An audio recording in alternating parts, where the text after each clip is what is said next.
যারা মাধ্যমিক উচ্চ মাধ্যমিক পরীক্ষার পর জেনারেল লাইনে পড়ার আর ইচ্ছা নেই, ভোকেশনাল বা কারিগরি শিক্ষায় পড়তে চাচ্ছ, তাদের জন্য আজকের ভিডিও। আজকে আমরা পলিটেকনিক্যাল ভর্তির সেরা 5টি সাবজেক্ট নিয়ে আলোচনা করব। আমরা যে 5টি সাবজেক্ট সেরা বলে মনে করছি সেটার ভিত্তি কী, এটা তোমাদের মনে অনেকের প্রশ্ন থাকতে পারে। 5টি সাবজেক্টকে সেরা নির্বাচনের জন্য আমাদেরকে যে ভিত্তিগুলো হিসাব করতে হয়েছে তা হলো: 1. বাংলাদেশের পড়াশোনার সুযোগ সুবিধা। 2. বাংলাদেশের চাকরির চাহিদা। 3. ভবিষ্যৎ সম্ভাবনাময় চাকরির ক্ষেত্র। হ্যাঁ, আমরা এখন 5টি সাবজেক্ট নিয়ে কথা বলবো। তার আগে বলে নিই, কেউ যদি এই চ্যানেলে নতুন হয়ে থাকো তাহলে অবশ্যই চ্যানেলটি সাবস্ক্রাইব করে পাশে থাকবে এবং ভালো লাগলে অবশ্যই ভিডিওতে লাইক দিবে। এখন আমরা 5 নম্বরে যে সাবজেক্টটি নিয়ে আলোচনা করব সেটি হচ্ছে টেক্সটাইল ইঞ্জিনিয়ারিং। টেক্সটাইল ইঞ্জিনিয়ারিং বলতে বোঝায় কাপড়, সুতা, সুতার রং, কাপড়ের উপকরণ, কাপড়ের শক্তি ও রঙের স্থায়িত্ব নিয়ে পরীক্ষা নিরীক্ষা চালানো এবং সিস্টেমের উন্নয়ন করতে যে ইঞ্জিনিয়ারিংটি খুবই প্রয়োজন সেটা হচ্ছে টেক্সটাইল ইঞ্জিনিয়ারিং। বাংলাদেশের সবচেয়ে বড় শিল্প হলো তৈরি পোশাক। চাকরির বাজারে যে কয়টি পেশার অসম্ভব চাহিদা রয়েছে তার মধ্যে টেক্সটাইল ইঞ্জিনিয়ারিং অন্যতম। এখন আমরা 4 নম্বর পজিশন নিয়ে আলোচনা করব। 4 নম্বর পজিশনে আমরা দুটি সাবজেক্টকে স্থান দিয়েছি: electronic engineering and computer science. Computer সায়েন্সের চাকরির রয়েছে অপার সম্ভাবনা। এখানে রয়েছে চাকরির শত শত ক্ষেত্র, সরকারি বেসরকারি থেকে শুরু করে film industry, NASA, Microsoft, Google, Yahoo, Facebook, Intel সহ সব কোম্পানিতে চাকরিগুলোর রয়েছে এর প্রচুর চাহিদা এবং সাথে তো রয়েছে উচ্চ বেতন। অন্যদিকে ইলেকট্রনিক ইঞ্জিনিয়ারিং সম্পর্কে নতুন কিছুই বলা নেই। চাকরির ক্ষেত্রে রয়েছে ব্যাপক চাহিদা। বাংলাদেশে প্রায় বেশিরভাগ পাবলিক প্রাইভেট বিশ্ববিদ্যালয় এছাড়াও বেশিরভাগ পলিটেকনিক ইনস্টিটিউটে এই সাবজেক্টটি পড়ানো হয়। এখন আমরা 3 নম্বর পজিশন নিয়ে আলোচনা করব।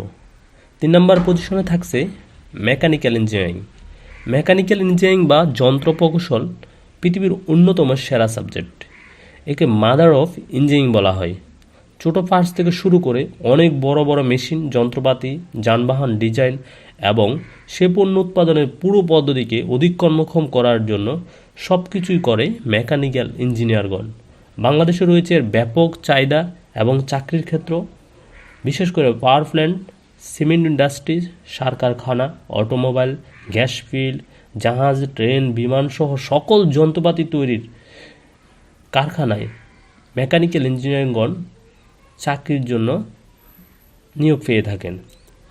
এই বিভাগের শিক্ষার্থীদের রয়েছে ব্যাপক চাহিদা। এছাড়াও দেশের বাইরে তো কোনো কথাই নেই। এখন আমরা সেরা সাবজেক্টে দ্বিতীয় সাবজেক্টটি নিয়ে আলোচনা করব। দ্বিতীয় সাবজেক্টটি হচ্ছে ইলেকট্রিক্যাল ইঞ্জিনিয়ারিং। আমরা যে ইলেকট্রনিক্স ইঞ্জিনিয়ারিংয়ের কথা বলছিলাম সেটার জন্ম হয়েছে মূলত ইলেকট্রিক্যাল ইঞ্জিনিয়ারিং থেকে। যদি তোমার ইকুয়েশন সলভ করতে মজা লাগে, ফিজিক্সের স্থিরবিদ্যুৎ, জলবিদ্যুতের অধ্যায়গুলো অসহ্য না লাগে, তাহলে ইলেকট্রিক্যাল ইঞ্জিনিয়ারিং তোমাকে অবশ্যই হতাশ করবে না। এছাড়াও তোমার যদি সার্কিট নিয়ে ঘাটাঘাটি করতে খুবই মজা লাগে, রিসার্চ করতে খুবই ভালো লাগে, তাহলে নিঃসন্দেহ তুমি এই সাবজেক্টটি পড়ে একটি ভালো রেজাল্ট করতে পারবে।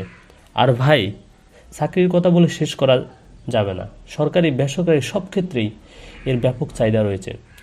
তোমাদেরকে আরও একটি গুরুত্বপূর্ণ কথা বলে রাখি, এই সাবজেক্টগুলো পড়ে যে তুমি শুধু সাবজেক্ট রিলেটেড চাকরি করতে পারবে তা কিন্তু নয়। ব্যাংক সহ সকল চাকরি, এমনকি বিসিএসের চাকরির পরীক্ষা দেওয়ারও সুযোগ রয়েছে। এতক্ষণ নিশ্চয় আমরা কোন বিষয়কে 1 নম্বরে রাখবো তা দেখার জন্য অপেক্ষা করতেছ। তা আমরা 1 নম্বর বিষয় হিসেবে সিভিলকেই রাখব। সেরা সাবজেক্টের মধ্যে আমরা কেন সিভিলকে প্রথমে রাখলাম তার অনেক কারণ রয়েছে, সেগুলো তোমরা এখন জানতে পারবে। সিভিল বা পুরকৌশল পেশাদার প্রকৌশল বিদ্যার একটি অন্যতম শাখা। সিভিল ইঞ্জিনিয়ারিংয়ে মূলত ভবন, সেতু, রাস্তা, বাঁধ, পরিখা, স্তম্ভ, এছাড়াও বাড়িঘর, দালানকোঠা, ফ্লাইওভার, উঁচু টাওয়ার, এয়ারপোর্ট, পানির পাইপলাইন ইত্যাদি নির্মাণ কৌশল এবং নির্মাণ পরবর্তী রক্ষণাবেক্ষণ নিয়ে কাজ করা হয়।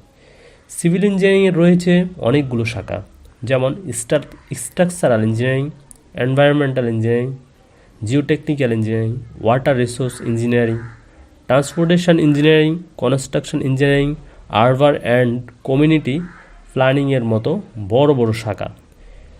পৃথিবী ধ্বংসের আগ পর্যন্ত নির্মাণ কাজ যেমন চলতেই থাকবে, সিভিল ইঞ্জিনিয়ারদের চাহিদাও সেদিন পর্যন্ত বহাল থাকবে।